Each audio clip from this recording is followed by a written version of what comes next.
Assalamualaikum warahmatullahi wabarakatuh. Waalaikumsalam Nah, warahmatullahi Warahmatullahi wabarakatuh. wabarakatuh. Selamat pagi teman-teman. Perkenalkan nama saya Roger Prasetya Rusmana. Pada kesempatan kali ini saya ingin membahas analisis siaran pembisnis di masa pandemi. Yang saya akan ambil yaitu siaran dari CNN tentang adaptasi pembisnis kopi di masa pandemi dengan judul beritanya yaitu Harum Kopi di Masa Pandemi.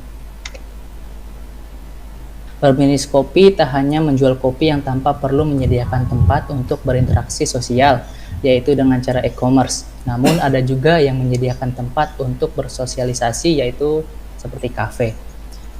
Di masa COVID seperti ini, yang paling berdampak itu justru kafe. Orang yang menjual kopi, yang menyediakan tempat seperti kopi, itu sangat berdampak lah pada masa pandemi ini. Menurut Irfan Helmi selaku co-founder Anomaly Coffee, dia pernah bilang kalau inovasi dan relevansi menjadi dua kata kunci yang tak bisa dipisahkan pada masa pandemi ini gitu. Dalam isi siaran tersebut, dia menampilkan membahas seputar adaptasi dan inovasi seorang pembisnis kopi yang bernama Irfan Helmi selaku co-founder Anomaly Coffee di masa pandemi. Bagaimana cara menemukan ide baru yang relevan ditambah dengan informasi singkat mengenai jenis-jenis kopi yang dijelaskan secara rinci. Menurut saya siaran ini layak untuk ditayangkan, di mana juga isi berita yang disampaikan itu sangat informatif dan juga bermanfaat untuk kalangan luas gitu loh, dan akan membentuk intelektualitas bagi seseorang yang menonton siaran tersebut, di mana siaran ini juga sesuai dengan Undang-Undang Penyiaran Nomor 32 Tahun 2002, Pasal 36 Ayat 1, yang berbunyi, isi siaran wajib mengandung informasi, pendidikan, hiburan, dan manfaat untuk membentuk intelektualitas, watak, moral, kemajuan, kekuatan bangsa, menjaga persatuan dan kesatuan, serta mengamalkan nilai-nilai agama dan budaya Indonesia.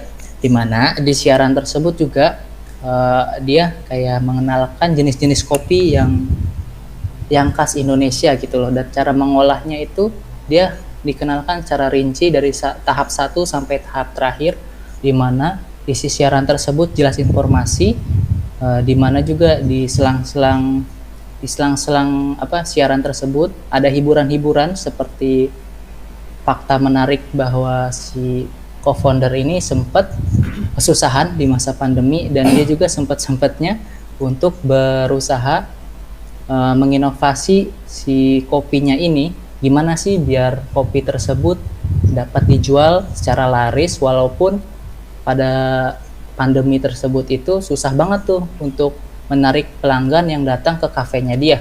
Makanya dia juga berusaha untuk menjual kopi-kopinya melalui e-commerce kayak toko-toko online gitu.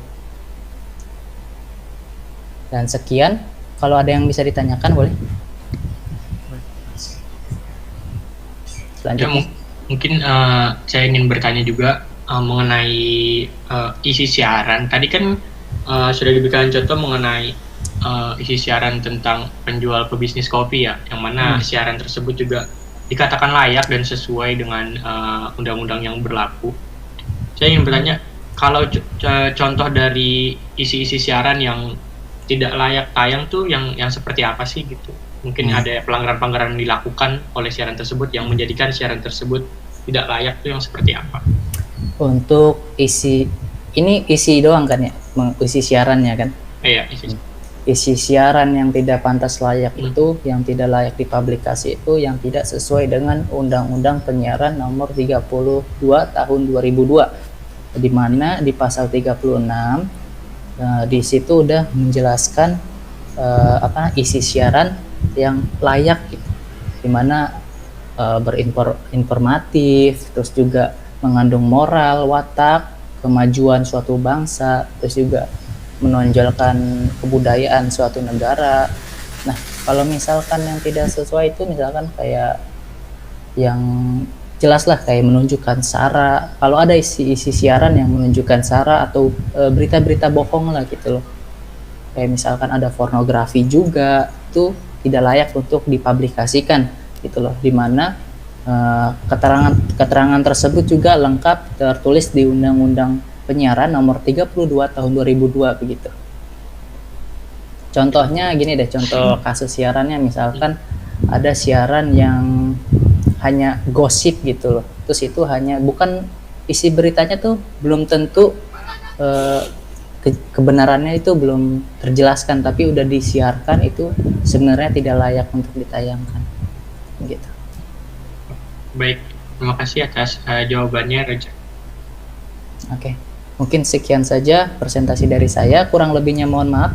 Wassalamualaikum warahmatullahi wabarakatuh. Waalaikumsalam warahmatullahi wabarakatuh.